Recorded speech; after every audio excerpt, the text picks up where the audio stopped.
Assalamualaikum warahmatullahi wabarakatuh. Salam sejahtera bagi kita semua. Yang terhormat Bapak Dosen Dr. Muhammad Irfan SHI MSy selaku dosen pengampu mata kuliah Hukum Acara Perdata dan Peradilan Agama dan teman-teman sekalian. Perkenalkan, nama saya Intan Utami dari kelas HTNG NPM 2321020364. Pada video kali ini saya akan menjelaskan tentang surat kuasa dan surat gugatan. Jadi kita bahas pengertian. Surat kuasa adalah dokumen tertulis yang berfungsi memberikan kewenangan dari pemberi kuasa atau klien kepada penerima kuasa atau kuasa hukum untuk melakukan tindakan hukum tertentu. Surat gugatan adalah permohonan tertulis yang diajukan oleh penggugat perkara kepada pengadilan yang berwenang dan berfungsi tuntutan hak penggugat terhadap pihak ketiga. Tujuan spesifiknya memahami definisi, kondisi, dan dasar hukum surat kuasa. 2. Menjelaskan surat gugatan sebagai instrumen awal adalah perkara perdata. 3. Menguraikan dan teknik penyusunan kedua dokumen tersebut. Menganalisis permasalahan yang sering muncul dalam praktik. Memberikan gambaran komprehensif bagi mahasiswa hukum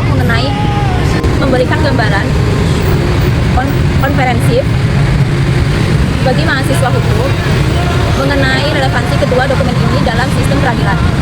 Surat kuasa pasal 1795 KUH Perdata, pasal 123 HIR dan pasal 147 RBG. Undang-Undang Nomor 18 Tahun 2003 tentang Advokat. Peraturan Mahkamah Agung Nomor 3 Tahun 2018 tentang administrasi perkara di pengadilan secara elektronik. Surat gugatan. Pasal 118 HIR dan pasal 142 RBG. Undang-Undang Kekuasaan Kehakiman,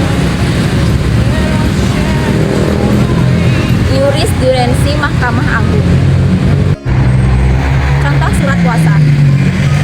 Redaksi surat kuasa harus jelas, identitas lengkap, secara jelas dan terdapat hanya untuk perkara tertentu, serta tanda tangan kedua belah pihak. Surat kuasa juga wajib diberi materai. Surat gugatan.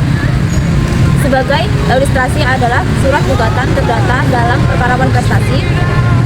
Pada bagian posita memuat penjelasan mengenai adanya perjanjian dan bentuk pelayanan yang dilakukan tergugat. Pada bagian tertentu berisi tuntutan hakim menyatakan tergugat telah kontestasi, waktunya membayar ganti rugi.